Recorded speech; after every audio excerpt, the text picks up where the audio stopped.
We in the watch community like to think that we really value precision and accuracy.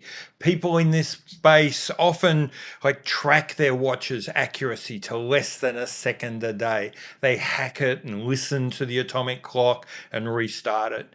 And yet when it comes to the words we use, we are wildly imprecise. Inconceivable! You keep using the word. I don't think it means what you think it means.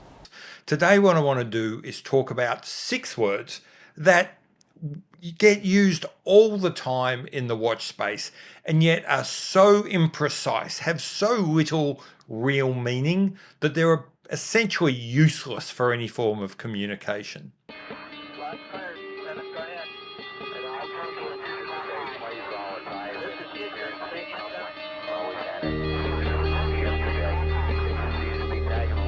Hi, I'm Pete McConville and welcome to my channel. This is where I like to overthink, overanalyze and just geek out on watches far more than a grown man should.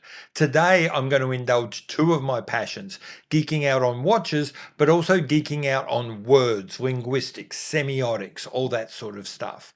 What I want to do is talk about 6 words that some of them maybe never meant anything, but none of these today mean anything. And I'm going to quickly touch on the linguistic terminology about how those meanings changed and why they don't mean anything anymore. The first group of words I'm going to talk about are all words that have suffered from a thing called semantic drift. Semantic drift occurs when a word shifts meaning over time, such that the meaning is no longer certain or unclear. Often that shift is being pushed by commercial forces who are trying to sell you something or diminish the impact of something. And today we have 3 examples that cover both of those terms. The first word is tool watch. Now, a tool watch used to mean something. It used to be a watch that was created to do something, to go diving, to fly an aeroplane, to time a race, whatever. But today, we routinely see tool watches, or that term tool watch, applied to watches which are clearly jewelry. $6,000, $10,000 luxury watches being called tool watches really means that word doesn't mean anything anymore. Those watches are not really intended for any purpose other than luxury spending. That we call them tool watches is really a fantastic example of marketing pushing a word like tool to a point where, frankly, it no longer means anything, but it makes us feel better about spending a shit ton of money on luxury items and what are essentially jewelry. The next word is actually a pair of words. I'm going to say in-house and or manufacture. Maybe once upon a time these words meant something, but in 2024, semantic drift has seen those words change beyond all recognition. So today, if someone says that something is in-house, what does that mean? Does it mean it was designed in-house, made in-house? Does it mean it was made in your house or it was made in someone else's house on your behalf? Does it mean it was made exclusively for you, or that this is something that was modified for you? No one knows. Every brand, every journalist, every reviewer, every hobbyist has their own idea of what should be in-house or, by extension, manufacture. Again, like tool watch, this is a word or 2 words that have been ripped apart by brands keen to sell you something for a commercial purpose, and that's why these words have drifted from any real meaning. The final example I'm going to give is such an obvious one, I almost feel bad doing it, but it's homage. Again, homage used to mean something. It used to mean that a watch or a product or anything was being done to pay respect to something previous. You often see brands themselves still use this word in its correct form, that they're producing a reproduction or that they're producing a particular limited edition in homage to pay respect to something that they did in the past. These days, frankly, homage has drifted to the point in many cases of meaning knockoff or copy watch, a whole range of other options, one step short of replica and fake. And like I said, this has been pushed by people that sell knockoffs but don't want to call them knockoffs, so they call them homages. Much of the watch media has gone along with this term, and as a result, it's a word that doesn't really mean anything anymore. Another classic case of semantic drift. Okay, now I want to talk about another two words in my second category, but these words have no meaning for a different reason. They haven't drifted away from being words that once meant something. These are actually words that have probably never really meant anything, at least in watches, but were created not to have really clear meanings. What we call those words are neologisms. So these are new words that have been created usually for marketing reasons to try and push a product.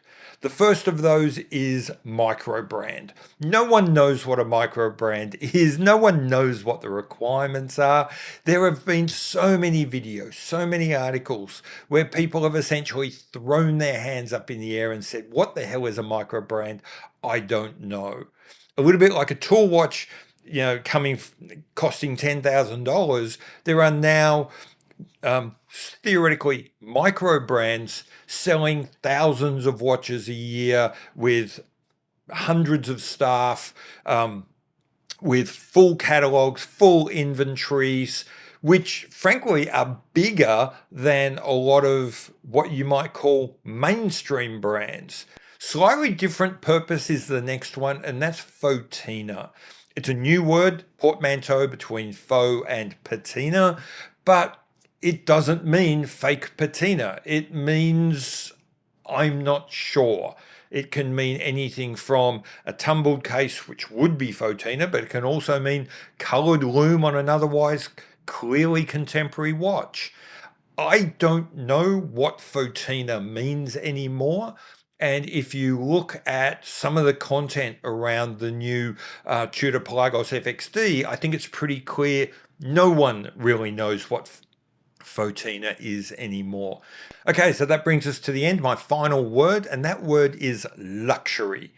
Luxury is what in linguistics people call an empty signifier. An empty signifier is a word which doesn't really have an inherent meaning, but rather gains one through the conversation that you have with someone for that particular discussion, for that particular meeting. So you hear the word, for example, luxury watch, and you see video after video, text after text, article after article with people talking about, well, what is and what isn't luxury.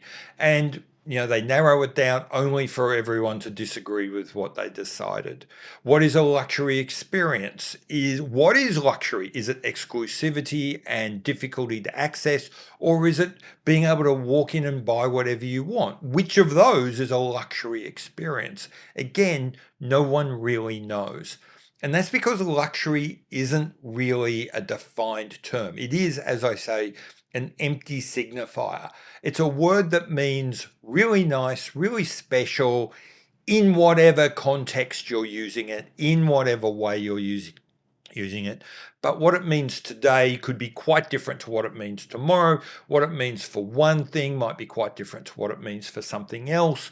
What it meant between you and one person might mean something different to what it meant between you and someone else.